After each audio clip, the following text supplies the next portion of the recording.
Hello friend नमस्कार जय जगन्नाथ आपण मैंने केमती अच्छा आशा कर प्रभु जगन्नाथ पर आपण मैंने भल थे आए टाइम 10टा मुझे गाधे फ्रेश होकर आसली पिलामानकर आज डिमांड जे टिके ये करने को कौन माने चिकेन आइटम कौन गोटे किसी नुआ कर तेणु मुझे भाविली आज ये अच्छी पालंग अच्छी पालंग चिकेन करी पे तो बाहर को जी जाऊँ चिकेन धरिकी आसबि पुणी ग्रोसरी सौदा भी करार अच्छी जाकि धरिकी आसे मत मैंने गाधे भारी शीत लगे मुझे साल घोड़े भारी शीत लगुच बाहर आज खरा भल अच्छी खरा को आसले भल लगे जाऊँ मुझे माने 5 मिनट खरा एपट सेपट हो बाहर पुणी धरिकी जिनस आसबि पाग बहुत बढ़िया है उषुम उषुम खरा दो मुझे किचन आसली आ मो टे चा बसई झील कहला आज किसी जलखिया खाईपानी मत टे बॉर्नविटा दियो मु क्षीर टी गरम करके झील को बॉर्नविटा देली से मना कला आज किसी जलखिया खाइबेनी इच्छा होनी सब बेले रुटी पट्टा खाइबाकू टे बॉर्नविटा देली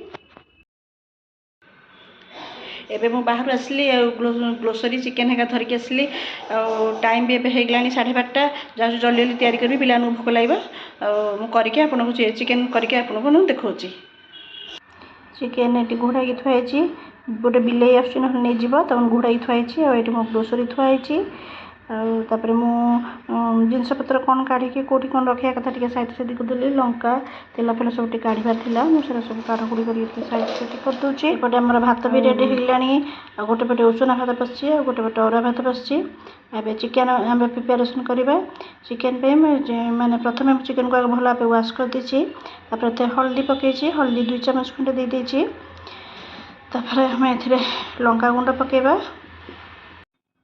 एबे आम ए लुण पकेबा आपण पाखे जहाँ भी मसला अच्छे पकईपारे माने चिकेन मसला हो धनिया गुंड हो या गरम मसला हो जहाँ भी किसी चिकेन को गोलैकी रखिपारे गोलैकी रखिले सब ए मसला सब भल भाव भेदीज भेदीगले चिकेनटा कला बेलू मानता भर किसी माने आइंसिया स्मेल भी हेनी आ चिकेन भर सब लुण हल्दी सब भेदीज जदि आप मो भिडियो भल लगे तो मो चैनल को सब्सक्राइब करेंगे आपण फ्रेंड मानक बहुत मात्रा शेयर करेंगे और लाइक करेंगे ताल आम गोटे मोटिवेशन मिले आम आप भल भिडियो आनीपरू आपर देखो मुझे सब मसला पकईदेली पकईदी भल भाव घोड़देली घोड़देकी आम 10 ରୁ 15 मिनट कभर कर छाड़देबा सब लुण मसला सब भल भाव भेदीज तापर एपटे मसला आम प्रिपेरेसन करवा पियाज टमाटो काटिदेली माने 2-3टा बड़ पियाज और टमाटो 2टा मुझे काटिदेकी रखीदी एवं मसला प्रिपेरेसन करवा मसला मुझे गोटे पियाज और रसुण गोटे बुदा अदा खंडे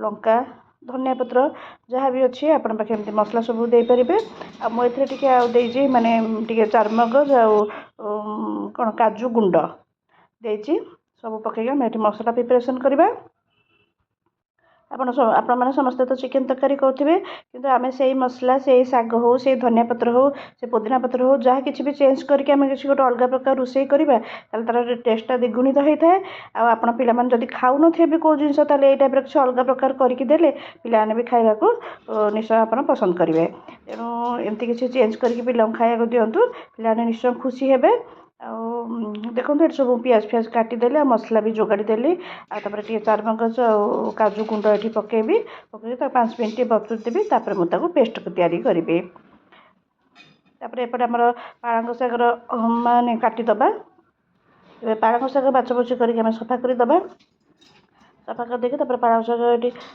सफा 2 बिड़ा ये शाग नहीं बहुत शाग भी कौलिया अच्छी आम भल भाव सफा करदे गरम पानी टे बतुरे दबा माने गरम पानी टे फुटु शाग टे बतुरे देवे बतुरे माने 2 मिनट कड़े बसईदेबा कड़े बसई तेल पकेबा तेल टे जीरा पकेबा तर पियाज जो काटी पियाज को आम ये भाजीदबा पियाज को टे आम हल्का ब्राउन है पर्यटन भाजवा पियाज भाजी होगा समय आम ये लुण दबा पियाज लुण देदेले कौन कि पियाजटा जल्दी सफ्ट होता है और जल्दी माने भाजी भी हो तेणु आम ये समय लुण पकेबा 2 सेकेंड पे भाजवा पियाज आमर टे भजा हो समय आम हल्दी पकेबा जहाँ आपण पाखे मसला अच्छी पकईकी भाजी पारे मुझे हल्दी पकईले आउे लंका गुंड पकईली एटा काश्मीर लंका गुंड मु पकईली कलर भी बहुत भल आसीबा तापर आम 2 सेकेंड भाजवा। ये आम पियाज टी भजा होगलानी मत ये तेल कम लगुच तेणु मुझे आगे तेल भी देवी। तेल दबा द्वारा पियाजटा भल भाव भाजी हो समय आम टमाटो भी पकेबा। तेल मत कम लगुला तेणु तेल भी देली। पियाज और टमाटो को भल भाव आम कषे पर भाजीदे। आम पियाज टमाटो भल भाव भाजीगला और यह समय आम जो मसला पेस्ट तैयारी करते पकेबा। मसला पेस्ट में कौन कौन पकई आपण मैंने तो देखी ये पेस्ट को मुझे पकेली पकईकी 5 ରୁ 7 मिनट भल भाव कषेकी भाजवा जमती आमर तेल उपरकू छाड़ी आसब। देखो आम तेल ये छाड़ी आसला मसला आमर के भल भाव भाजी हो जाए बढ़िया मतलब फ्लेवर आसुची। ये समय आम चिकेन पकेबा। चिकेन को आम भल भाव भाजवा। चिकेन को आम एपट सेपट कर भाजवा 5 ରୁ 7 मिनट चिकेन को भल भाव मसला संगे कषेबा। ये जिते कषेब से भल लगे। चिकेन को कषेबा चिकेन को कषेकी घोड़ेदबा। घोड़ेबा द्वारा चिकेनटा भल भाव सीझ बारंबार घोड़ेबा द्वारा मसला भी भल भाव चिकेन भेदिला तो संगे भल भाव सीझी पार। आठी देखो मुझे पालंग प्यूरी कर सारी। पालंगटा को जो सीझे थी गरम पानी रे तो गरम पानी बाहर करके ठंडा पानी धोईदेवे जहाँद्वारा से ग्रीन होकर पालंगटा। आपन जब पूरा ग्रीन भी रखा चाहते मैं चिकेनटा ग्रीन देखा जाए बोली एथर हल्दी न पकेले भी चलो किंतु मुझे जेहेतु चिकेनटा हल्दीटा न पकेले मत भल लगे तेणु मुझे हल्दी पकई। हल्दी पकड़ा द्वारा टिके कलर तार चेंज हो जाऊँगी किंतु यदि हल्दी न पड़ो पूरा ग्रीन भी रहिबो। पालंगटा पकईकी मुझे चिकेन को 5 मिनट सीझे देली भल भाव सीझे होगला मैंने भल भाव कषेगला तेल भी मतलब छाड़ी आसुची। एमती आम बारंबार कषेबा बारंबार घोड़ौथिबा। घोड़वा द्वारा चिकेनटा भल भाव माने मसला सब भेदी गला बहुत सुंदर बास्ना भी आसुची। आमर चिकेन ये 3 भाग मान सीझी गला। देखो केते सुंदर कलर आसला तेल मत छाड़ी आसुची आम पुणी घोड़ेदबा। एमती घोड़े घोड़े बारंबार कषे कषे तैयारी करवा। आम चिकेन ये होगला तेल भी बहुत भल भाव छाड़ी आसुची। आम समय गरम मसला पकईदबा।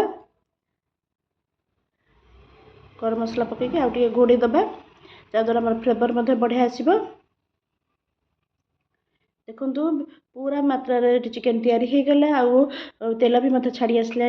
मुझे समय मत लुण कम लगे मुझे लुण पकेली आगे लंका गुंड भी देली तेणु पूरा परफेक्ट आम होगला। धनिया पत्र थी आप पाखे पूरा बहुत गुटे धनिया पत्र पकईदेवे जहाँद्वारा फ्लेवर भी बहुत बढ़िया आसब। आप चाहिए यदि मसला भी बाटी पारे कि पचर धनिया पत्रटा मुझे पकेली कारण मसला तो भाजीदे तो बास्नाटा रही पचर धनिया पत्र पकेले बहुत टेस्ट लगे। पचर चुन चुन करके धनिया पत्र काटिकी पकेली तेणु बहुत जोर बास्ना भी बढ़िया आसूला। मुझे भात तैयारी कर भात पे बाढ़ी दूसरी पे सब खाई कहे केमती लगुच।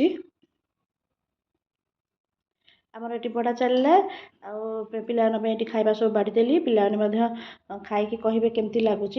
आपण मैंने आप पे करूँ तैयारी करके लगुच आप मत कमेंट लिखि पठातु। मु खाली कहले हेनी माने आमे तो खाई बहुत भल लगे जापारू मुझे पूर्व भी यहाँ करी तेणु बहुत भल लगे बोली भाविली भिडियो दीपर एंड करनी तेणु रात मत सुट करा पड़ा। पालंग चिकेन रेसिपी जो करूँ आम मान बहुत बढ़िया लगे पे खाई बहुत खुशी है।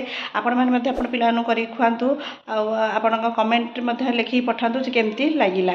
जदि आपको ये रेसिपी मोर भल लगी तो मो चैनल को सब्सक्राइब करेंगे मत लाइक करेंगे और फ्रेंड्स रिलेटिव मानू ये रेसिपीटा बहुत मात्रा शेयर करेंगे। ताल मुझे गोटे नुआ ब्यूटीफुल ब्लॉग नहीं आसबि। रोची थैंक यू।